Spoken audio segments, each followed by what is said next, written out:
पावन अवसर शारदीय नवरात्र का पावन अवसर चल रहा है। आज षष्ठम दिवस है और कल दुर्गा अष्टमी है।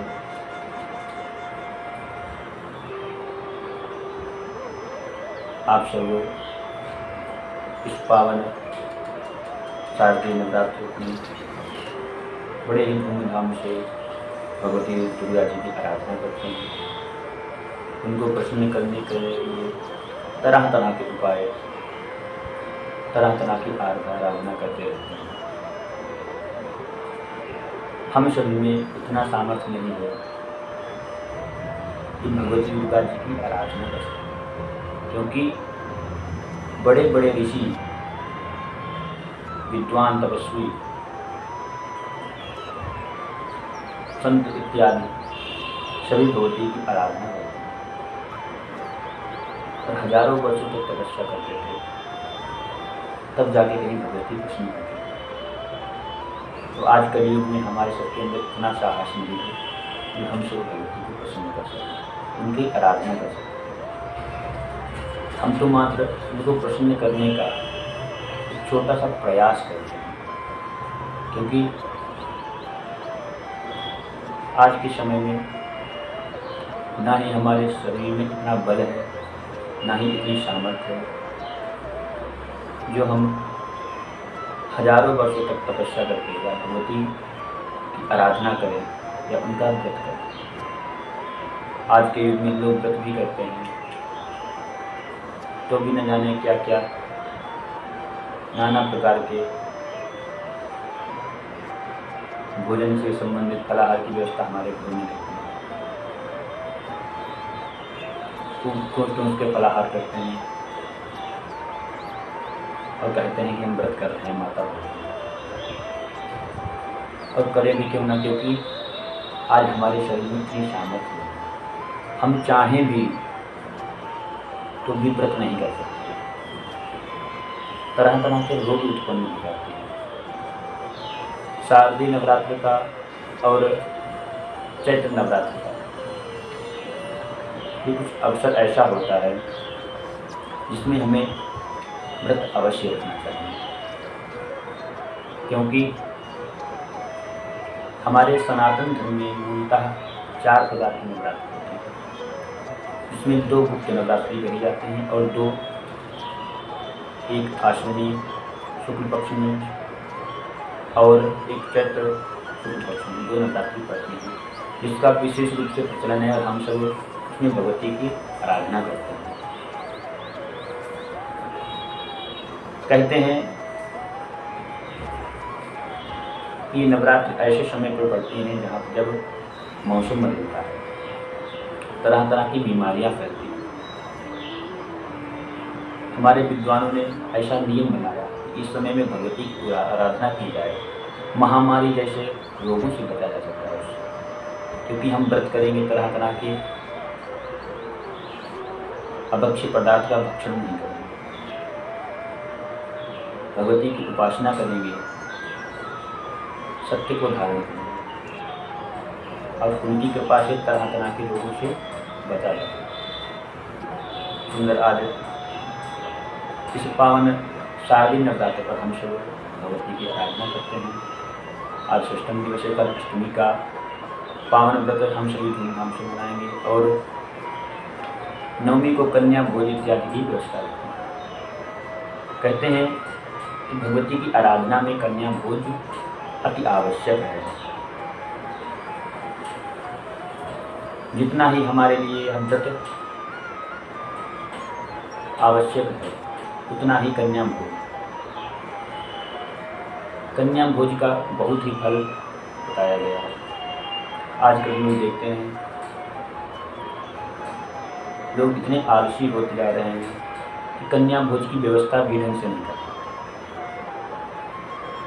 मंदिरों में जाकर इत्यादि भोजन की सामग्री खरीद कर वहाँ जाके कन्या को खिला देते हैं। ऐसा नहीं होना चाहिए। कन्याएं भगवती जगदम्बा का स्वरूप होती है। इसलिए कन्या भोज हमें बड़े सम्मान पूर्वक अपने निवास पर ही करना चाहिए। कन्या भोज से भी हमारी अनेक इच्छाएं पूरी होती हैं। हमारे शास्त्रों में वर्णन है कि कन्या 5 वर्ष से 8-9 वर्ष तक भी उनका पूजन करना चाहिए और उनका भोजन कराना चाहिए, तो पूजना चाहिए। 10 वर्ष के ऊपर आप पूजन करते हैं तो अच्छी बात है, पर भगवती की आराधना में कन्या 8-9 वर्ष तक ही पूजनीय है। ऐसा कहते हैं हम सब कि कन्या भोज से भी अनेक कामनाएं पूरी होती हैं। जिस किसी भी को भी धर्म अथवा मोक्ष की आवश्यकता है, जो धर्म के मार्ग पर चलना चाहता है, भगवत शरणागति ग्रहण करना चाहता है, मोक्ष को प्राप्त करना चाहता है, वो सुंदर ब्राह्मण की कन्याओं को भोजन सुंदर विधि विधान के साथ कन्याओं को अपने घर पर निमंत्रण देकर उनका पाद प्रक्षालन करने के बाद उनका पूजन करके उनको सुंदर भोजन कराए और श्रद्धानुसार उनको दान करें। उससे मोक्ष और धर्म की प्राप्ति होती है। कहते हैं शत्रुओं पर विजय प्राप्त करने के लिए, शारीरिक बल प्राप्त करने के लिए हमें क्षत्रियों की कन्याओं को पूजन करना चाहिए, उनको पूजन करना चाहिए। क्षत्रियों की कन्याओं को भोजन कराने से हमें बाहुबल प्राप्त होता है, शत्रुओं पर विजय प्राप्त होती है, सर्वत्र यश और कीर्ति होती है। इसलिए शत्रुओं पर विजय प्राप्त करने के लिए, बाहुबल प्राप्त करने के लिए हमें क्षत्रियों की कन्याओं को भोजन करना चाहिए।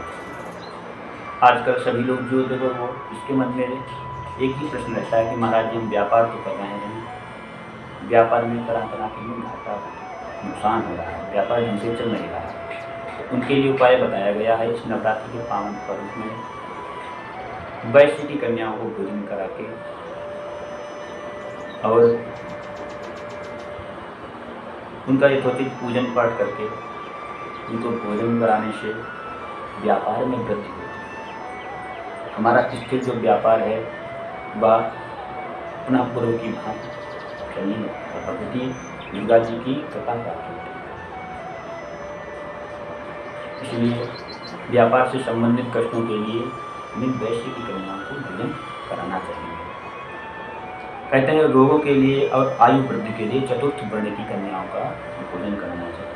आजकल हमारे शत्रुओं में तरह तरह के प्रश्न उठते हैं। कोई कहते हैं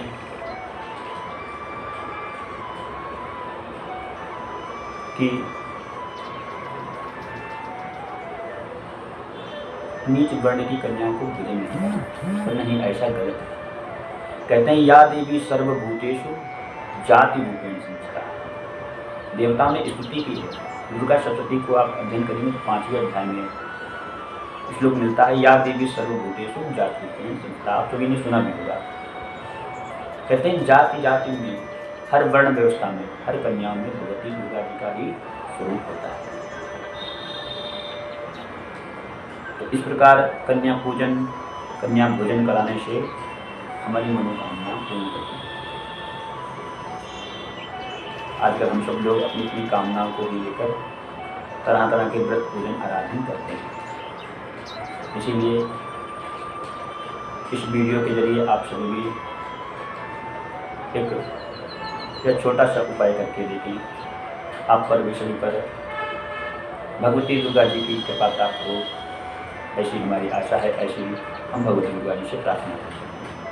आप सब हमारे इस YouTube चैनल को अवश्य सब्सक्राइब, लाइक करें और कमेंट करके हमें बताएं ताकि आपको वीडियो कैसा लगा। और इसी प्रकार आप रहिए हमारे साथ। आपको छोटे छोटे उपाय बताकर आप सभी को भगवत शरणागति में लगाना ही हमारा एक कर्तव्य है। पुनः इसी प्रतीक्षा में आपकी जल्द भेंट होगी। तब तक के लिए आपको सभी को जय श्री राम, जय श्री राधे, जय माता।